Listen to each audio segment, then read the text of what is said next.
Hi, welcome to another episode of Cruising with Doc Speed. I'm your host and Whips Wheel staff writer, Dr. Dante Santone. Today we're cruising the East Coast Camaro Club all-car show up at the Anheuser-Busch plant up in Merrimack, New Hampshire. Those of us who cover the classic car scene, whether it's for print media or YouTube or what have you, we always say that it's the people, it's the stories that really make the whole thing go. Today, we had one particular interview that was very poignant and really brings that to light fully. And I think you'll know which one it is when you see it. And I'd like to thank that gentleman deeply for sharing that story with us. So, let's cruise.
Hi, we're here with Steve Perry from Pepperell, Massachusetts with his 1981 Turbo Trans Am. Steve, this thing is a time machine. I mean, it looks like the day it came out of the factory. Pretty much. It's got, a couple little bumps and bruises, but it's in damn good shape for 43 years old.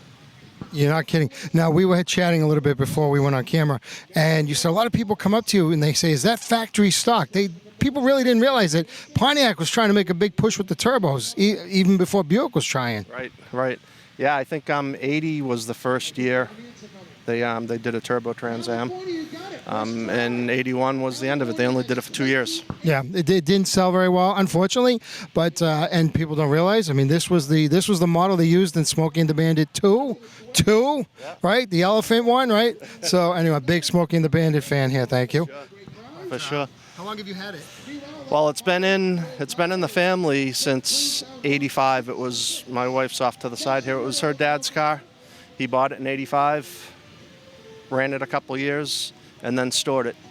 He passed away in 2022, and we convinced her mom to let us take it and get it back in shape and get it back on the road. That's a great story. I love when a car is handed down from generation to generation, especially something like this, something rare. It's got some history to it, This color, though, this was not a very widely chosen color, was it? No, it's brown metallic. They got real creative with the name of that one, but supposedly only 800 were made in this color in 81. Okay, so that even makes it even more rare. That's incredible. Well, Again, he stored it properly. It was, garage stored the right way. It was up on jack stands. He ran it a couple times a year, covered. So that's why. Yeah. He didn't just throw it into the barn and just let it sit there. Exactly. So every mouse in the county could come and live in it. Yeah. Luckily, the only mice were under the hood. They never got inside the car, so that was a plus. That's good. As long as they're not ripping out the wiring harness, you're good. Yeah. Well, I'm glad you brought it. I saw it and I said, you know what? When's the last time I saw a Turbo Trans Am? And we go to a lot of car shows. So thank you for bringing her. Well, thanks for taking an interest in it. You're welcome. Take care.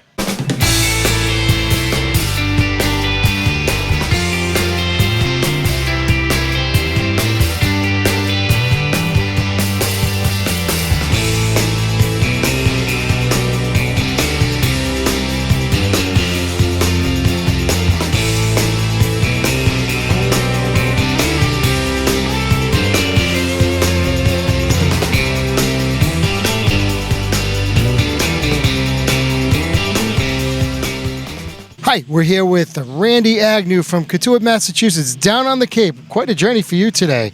And he brought his beautiful 1969 Hugger Orange Camaro Z28 original DZ302 engine, correct? Correct. What else is original in this thing? This thing is amazing. Well, it's an original sheet metal car. Never any rot, never any repair of the sheet metal at all. Original vinyl top car, original chambered exhaust car, original driveline car. It is Camaro high performance certified by Jerry McNeish.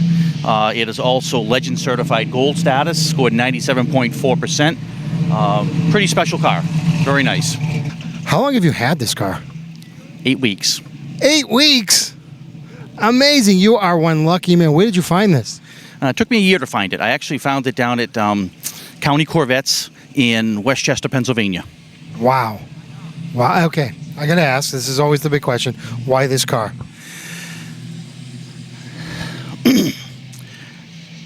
This car is very special to me because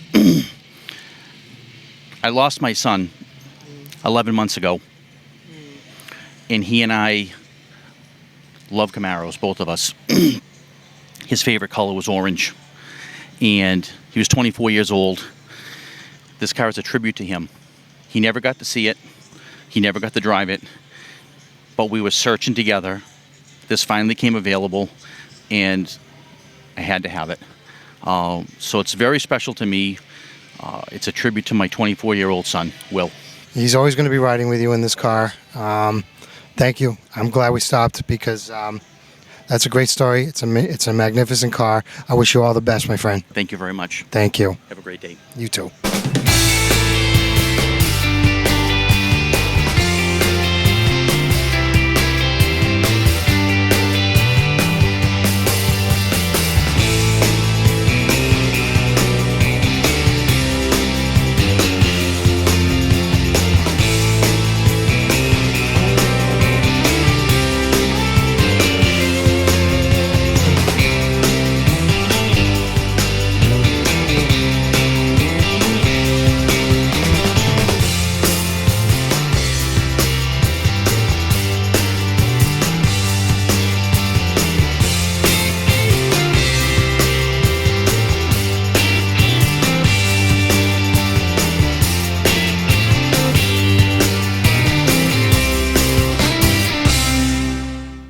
This is Rick Scribner from Francistown, New Hampshire, with his extremely, and I'm going to say this again, extremely rare 1973 Baldwin Motion Camaro. Now, Rick, you're telling me this is original? It is an original, real, documented car.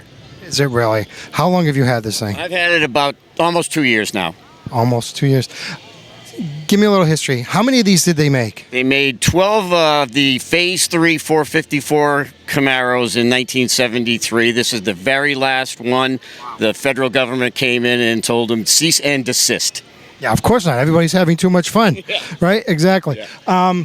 Tell me, how did you find this car? I wanted one since I was a kid in 73, and I found it at a really neat dealership in south of Pittsburgh, Pennsylvania. The guy was a collector, and he just moved some stuff around. It came up for sale. I did the research on all the documents and made a deal and bought the car and went and picked it up. Now you've got a famous autograph here in two spots. Who is that? That is Joel Rosen, who was Motion Performance, known as Mr. Motion. Yes, he was, absolutely. Is this the original condition? The car was originally done. The head mechanic at Motion built the car for himself and couldn't keep it. Sold it to a truck driver who drag raced it for 10 years. Oh my. my. And it's been repainted, but that's about it. It has 20-something thousand original miles. The interior is original, very unique. It has the roll cage in it and an automatic transmission for racing. Nice, nice. I saw you pulling in. I went, oh, okay. Yeah, you always see these motion, tribute cars, and the gentleman over there with a nice Camaro was like, oh, that's original. I saw him yesterday at another show. I'm like, oh, well, we're going to talk to this guy. Rick, thank you so much. Thank you. You just don't see him, and I'm very glad I was here today for this. All right. Thank you very much. Happy motoring. Thank you. So, Steve, beautiful 58 Oldsmobile. How long have you had this car? This will be my 7th year, I believe. Really? Did you find it like this? Did you work on I it? pretty much bought it like this. The only thing that I've pretty much done to the car is pretty much more reliability things. Electric fuel pump, Right. electronic ignition, Right. radiator rebuilt, carburetor rebuilt, shock springs, brakes, stuff like that. Just so you could drive it. Yeah, just get my plan is to take all this chrome off and get it repainted. Yep. It's had one repaint in its lifetime about 37, 38 years ago. It is the original color. Okay. I'm going to keep it the original color. It's in memory of my dad. My dad had a 58 Olds when he was a young man. His was white. So I started to search for a white one, but they're kind of a hard car to find. So, with that being said, the search, that's part of it, right? This the Chasing Classic Cars show, that's pretty much what you do, right? You try to, that's half the fun. So, so I got this car at West Melbourne, Florida. Nice. Was it a Florida car its whole life? I'm sorry? Was it always a Florida car? The car originally came from North Carolina. Oh, okay, so it was a southern car. The owner owned it till 1975, then a gentleman out of Waltham, Mass bought it. And he had it from 75 to about 2011. Sweet. And the funny fact is, it went back at a car auction in North Carolina where the car originally came from. And then a gentleman out of Florida bought the car. And he had the car for probably about 3 or 4 years. And he was to the point his daughters are like, Dad, we don't know, the value of these cars, because he also had a 1930 Packard as well. Oh, there you go. So the Packard sat in the garage and this sat outside, so so I called to tell him the reason why I was looking for cars, memory of my dad. So lo and behold, I went down there, test drove it, had the car shipped up here, and I've been enjoying it ever since. Excellent, excellent. So glad I ran into you. Thank you. I appreciate it.